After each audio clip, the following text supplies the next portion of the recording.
All right, YouTube, I'm back with a final recap for Operation Devil Dogs. The game has concluded at the end of the British turn in round 10. So this is only a half round recap, but it's of the major players. But anyway, it has concluded with a now overwhelming Allied victory. Hats off to the winners. It was great to play with Jonah and Madman. And while Central Powers had them on the skin of their teeth for a while, it ultimately came down to several factors that resulted in a victory for them. And it got tougher. As the game progressed, it got more and more difficult against them. And I'll get into that and with some go into why that was the case. I'll go into what points they got. Obviously, of course, the recap and just some final thoughts about just different things I did, different things I could have done differently. I was kind of experimental with this, and ultimately with this game, but it was good to play. It's good to do what we did, so we know how it plays out, basically. So the best way to learn is by doing. So anyway. Here's what happened. But first, we just go over the points, the final points of the game. Central Powers have Balkans, Belgrade, Moscow, which is a new one, and the China point. We lost the Empire point just barely, but it would have, as if we were to play the round out, it would dwindle even further. So. The Central Powers have right now 83. They need 85. The Allies, which of course, if you're not familiar, this is the IPC income of Germany and Austria-Hungary together, and this is the IPC income of Britain and France together. So right now they're at 78, and it could continue to climb a little bit at least because America could theoretically liberate Nigeria, and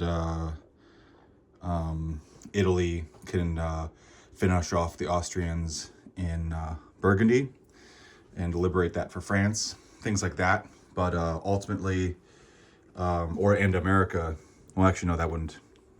America's going to basically take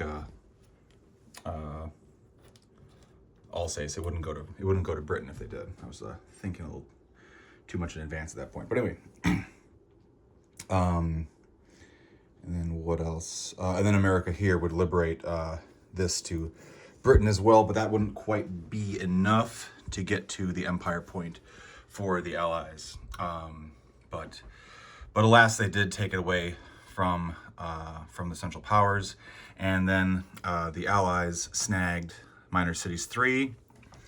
They have had the Western Front. They got favorable trade. They almost didn't get favorable trade. They have the Russian Revolution, the Black Sea, Africa, Middle East oil, and the Pacific Colonies point. For the Black Sea, right now, Central Power, the Allies have Crimea, Caucasus, and Armenia. Central Powers have Bulgaria and Marmara, and Romania and Northern Anatolia are contested by both sides with with more than 5 units each. Although actually, let's see, if the Ottomans went on their turn, they would take Northern Anatolia actually. So, let's see, 1, 2, 3, 2, 3. So it would be a tie because the Ottomans, they have some units in Bulgaria, but it's not enough to realistically bring Romania down. So it would just be tied, and theoretically, I guess. So let's take that one away. Let's just take that one away. So basically, nobody gets Black Sea. So it's a score of 1, 2, 3, 4, 5, 6, 7 to 4 right now, unless I'm missing something else or whatever. Favorable trade came down to Denmark, essentially. Germany attacked on their turn. They attacked Denmark with their transports here. They attacked Denmark and did not get lucky enough. And when they attacked Denmark, there were 4 American units there. They had overwhelming odds, but they only got 3 hits. So that allowed Britain to just reinforce it. And if there was less than 5 Allied units here, then Germany, even though it's contested, would get the point or get that territory and its contribution to any victory points, minus the empire points, of course. That's from confirmed IPC values. So Britain came up here, and previously Britain had also taken over Hanover and gotten the minor city of Hamburg. Germany, on their turn, liberated this and got their naval mines back. So basically, it came down to if 2 transports dropping off 4 units, bringing the total number of Allied units in Denmark up to back up to 5 units. If they have at least 5 units, then they have enough units to contest the territory. If they have less than 5 units, then Germany would get control of that territory. The favorable trade point are all these territories here, so it'd be dominant control of those territories. So if they weren't lucky here, then it would have been 1, 2, 3 to 1, 2, 3. So the Allies would have to continue and attack Belgium or snag Rhine province and bring and all this is what's all is in Belgium for the Central Powers for Germany. They'd have to either contest it and bring the other side down to less than 5 units and have more than 5 units themselves, or control the territories. All right, anyway, basically explain that, but that by doing that snagged them. That made it so neither side had enough units to control that territory. So that secured the favorable trade point for the Allies, because then it became 1, 2, 3 to 1, 2. Anyway, I'm going a little out of order. Let me just go in turn order. Austria attacked, I believe, or Burgundy was contested previously, and either they attacked it or just reinforced it. France had quite a bit of units there previously, and that basically just, tied the Allies up there. The only units that are left are 3, only Central Power units that are left there are 3 machine gunners. And they sent a few units over to northern Anatolia from Bulgaria, which are no longer there, and they beefed up Romania as strong as they could. They also sent a few units up to Estonia. And yeah, that's it, basically. Russia, on Russia's turn, their giant stack in Crimea shotgunned out and contested Romania enough so that nobody controls Romania. And there's enough Russian units, Allied units there, because the French guy moved in on that turn. Central Powers do not get control of Bucharest. So that took the Bucharest away from the Central Powers for their minor city contribution. They also took out the Germans that were in Western Ukraine, liberating Kiev, and then they contested Western Ukraine. They left Moscow. Because they were being pulled in so many directions with the transports that Germany had previously built here. They just stacked Moscow with 3 artillery, and there just was no point in defending Moscow, so they left Moscow wide open. So the Germans came in on their turn, took out central Russia. Karelia was contested, so they took that territory. I guess I should have a marker there. So they took that territory, and Germany also took a transport, came over here, picked up a cavalry from Lithuania, and dropped it off in Finland, getting lucky and not getting hit by the mine. That just was to pad the empire point a little bit, but kind of a cool thing to see. So yeah, Russia's capital is Petrograd is still the capital of Russia, and it's completely surrounded by the Central Powers. So that's kind of funny to see. The Central Powers did not counterattack in eastern Ukraine. There was no point. There was that. That's basically all what Russia did. I spoke a little bit about what Germany did over here. They used one of their Zeppelins to attack in Denmark. Speaking of which, and then you absorb that hit as a casualty. But speaking of which, here's the casualties from this half round of gameplay. Quite a bit of stuff. A lot of air units thrown to the wind. Now that they don't matter so much at the end of the game. We got a lot of French trucks used to absorb hits. We got, like I said, a lot of fighters. We got a Zeppelin, and just a lot of everything. A lot of we got a German tank used to absorb a hit. We got an elite killed, a poison gas killed, a lot of Air Force from everybody. Another elite killed. Not a lot of C units. That pretty much happened on the previous round, but yeah, just quite a bit. You know, it's endgame. Throw it all, meat grind it up. You know. Anyway, I digress. Germany, being in a tough situation of had to liberate Hanover and fortify it enough so for them not to take Hanover and defend that minor city, trying to go for Belgium to, you know, pull the Allies at the favorable trade point, and also, you know, trying to at least minimally go for minor cities point. But alas, they only have 2 minor cities, so they're just 1 shy. The minor cities that the Allies ended the game with are Basra, Mecca, and Strasbourg. Central Powers have Warsaw and Ypres, but maybe it would be contested, who knows. So if you look here, the Allies got completely diced when they attacked Alsace. France had 11 artillery rolling at 4 and only got 1 hit with them. There was minimal, admittedly, there was minimal amount of Central Power units in here. There's currently only 1 German infantry left in Alsace. And Germany was just kind of like torn. Do I defend here? Do I defend here? Do I defend here?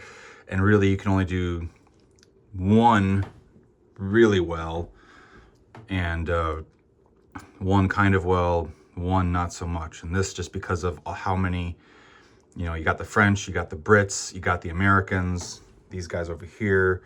Just Strasbourg just kind of seemed, when I was trying to do my turn, kind of seemed like a lost cause. I went more to Lorraine, or not to Lorraine, to Hamburg, more towards Hamburg, feeling like it was easier to defend that. Didn't go to Belgium. Probably should have just defended Alsace more, but alas, it is what it is. But contested down to the end. The Americans, though, would have taken it, and they would have. The Brits also got diced in Switzerland against the Austrians, but they contested it, and that affects the Empire point. So, or that, yeah, the Empire point. So, it doesn't matter too much. Americans and Italians would have dealt with Burgundy and Alsace, like I said. I think Belgium would have just been ignored completely. There's just not a big point to dealing with that. Had I done something differently, maybe I could have brought enough units down there in Alsace to contest it, but I felt like I did have to take Belgium, and they left it wide open for me. I felt like I had to take Belgium to try and do what I can to save the Empire point, but also, ultimately it didn't amount to much. And also there's all this American stuff on the way over here.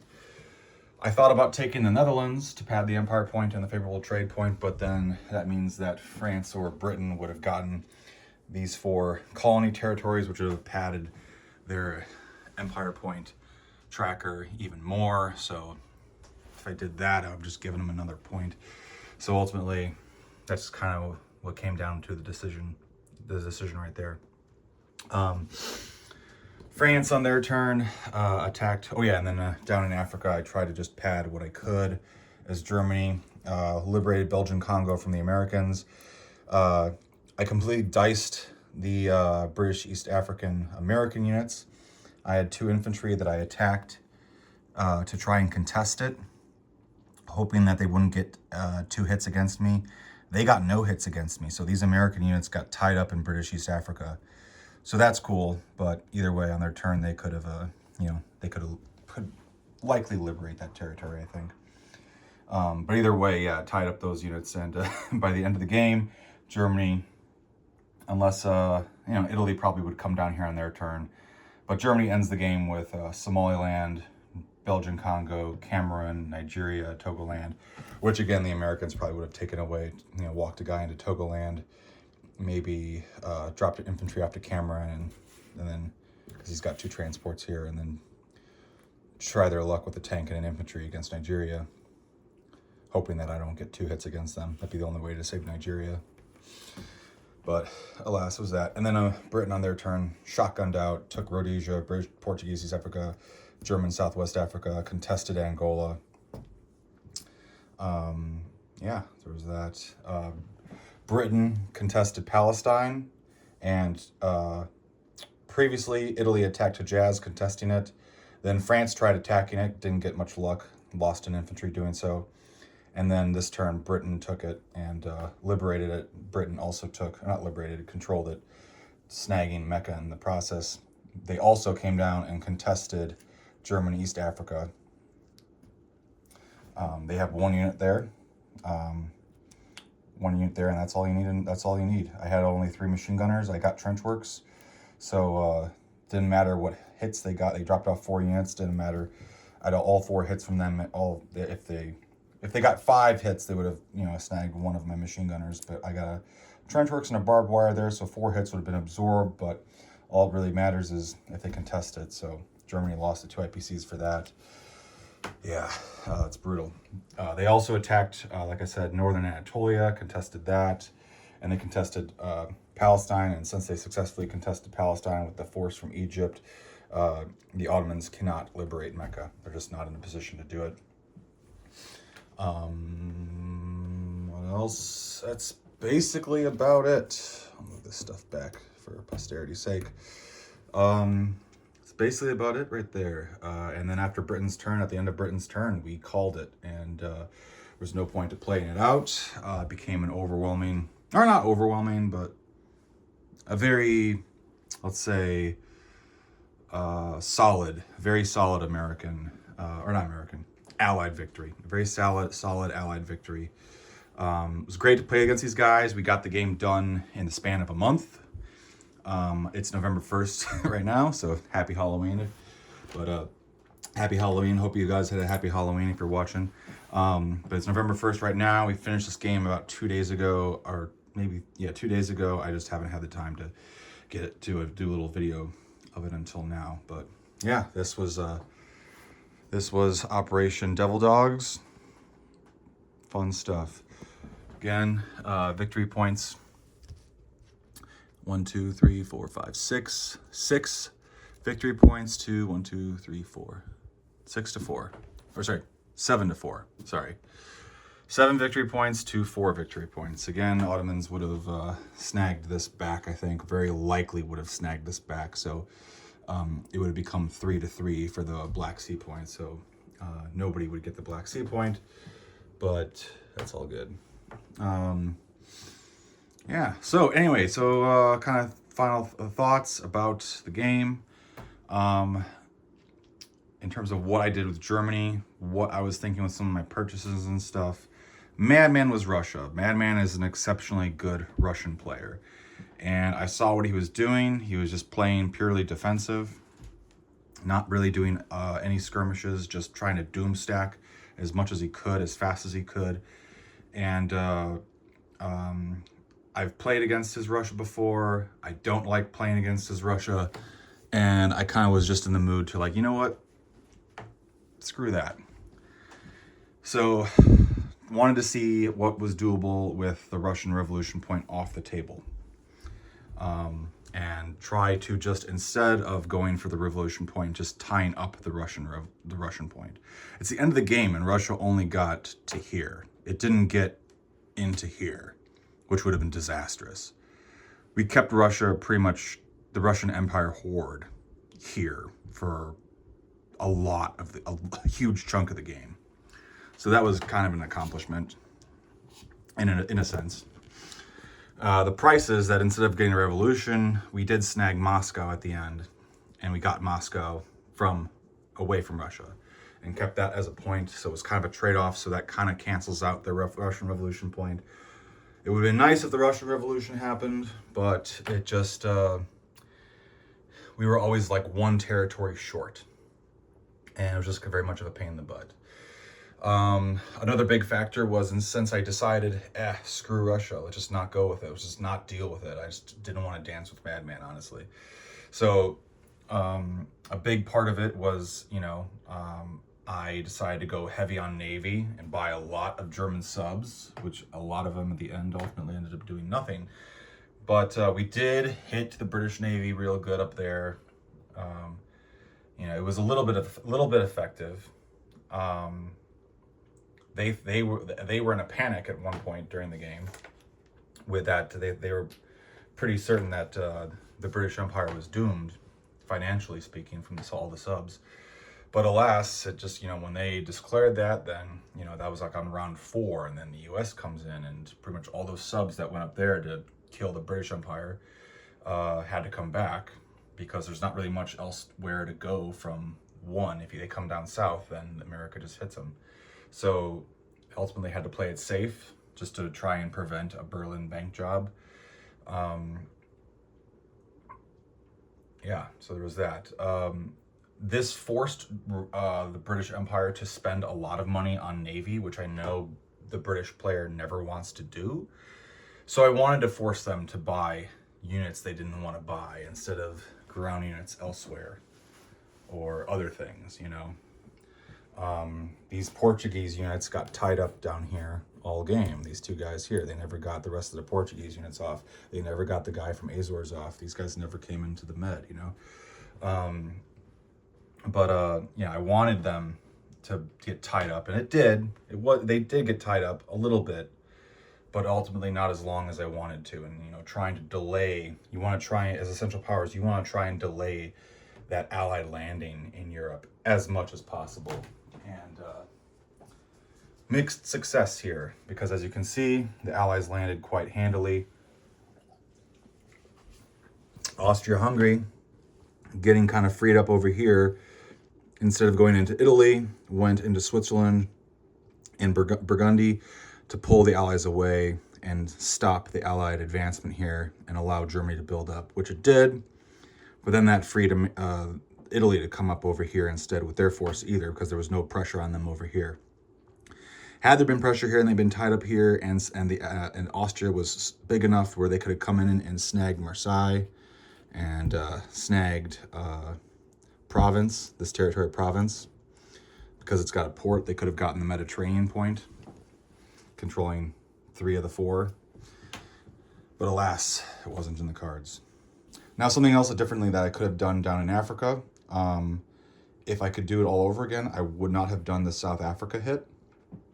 I had a lot of German units in Central Africa, tying up the Brits and keeping them in South Africa for a long while. I got curious to see how much damage I could do and attacked South Africa a few turns ago, and I got lucky. I got a decent amount of hits. He got a few hits against me, and when he counterattacked, it was the same thing.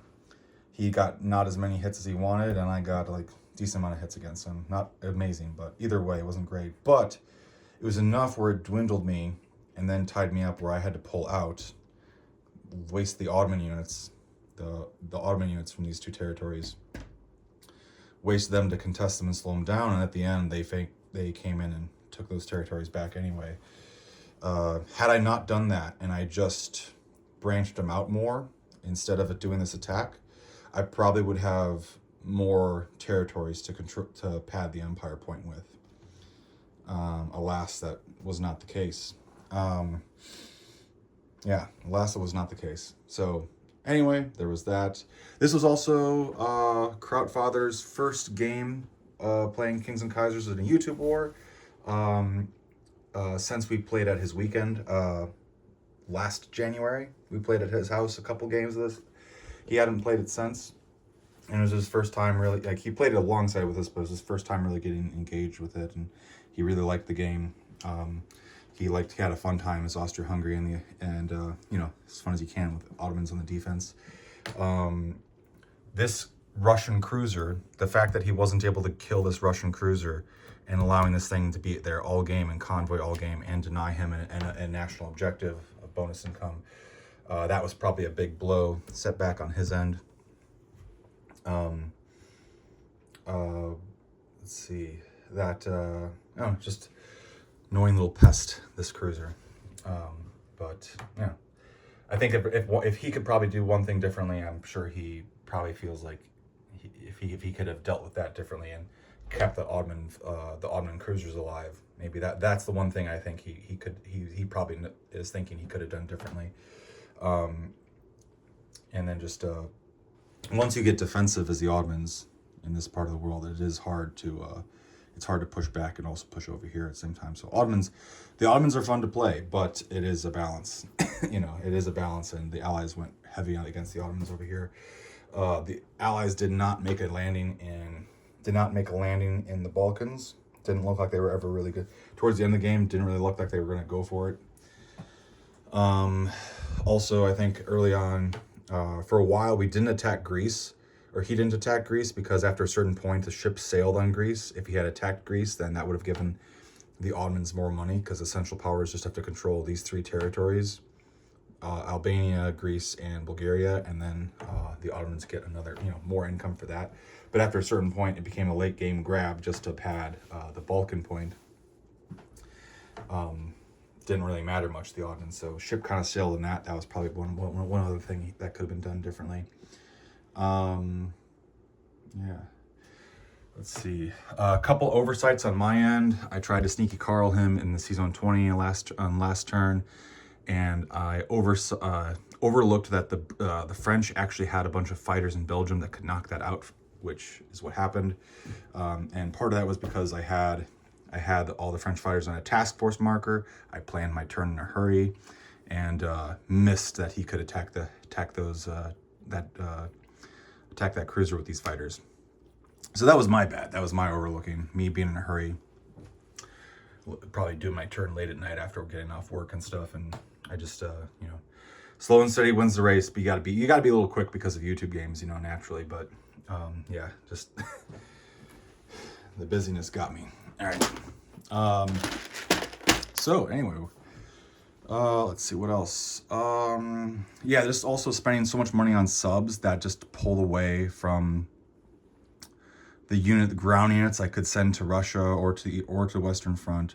But the tricky thing with Germany is that you have to buy some C units, at least. You have to buy some C units, because if you don't have anything here and the Allies are landing here, then you have, you got too much to deal with. And I like playing Germany, but I personally hate it. I hate the Allies landing over here and threatening Berlin, or just just making it tying. I don't hate being tied up over here. So I got deer in the headlights of defending that, understandably. And that was a big domino effect of the units that were making their way here, units that were making way here. I wanted to hold on to Verdun a little longer than I did. I had it for a round, built out of it once, and then lost it after that, unfortunately. They did a really good job of They attacked me without bringing their fighters in, avoiding a major dogfight. This game had so many fighters on the board that I ran out of my short fighter flight stands. So I had to switch to using some of my bomber flight stands.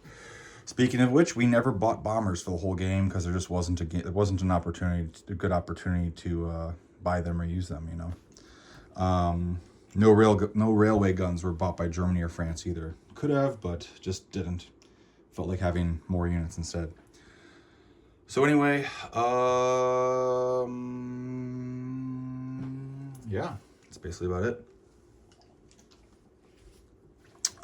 Thinking. Anything else to talk about? Well, we're hitting about 3 minutes.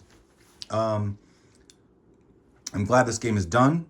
I am looking forward to playing the next one, but I'm also looking forward to having a break, a little bit of a break. But definitely looking forward to playing the next one. I got a local friend who's interested in playing, so maybe I'll play a game with him soon. But if you made it this far and listening, Madman and I have been talking about doing a tournament in January. So stay tuned for Madman's channels for that. Take care. Again, it's great to play. Great to play with Krotfather against Jonah and Madman. They're great guys. All of them are great guys.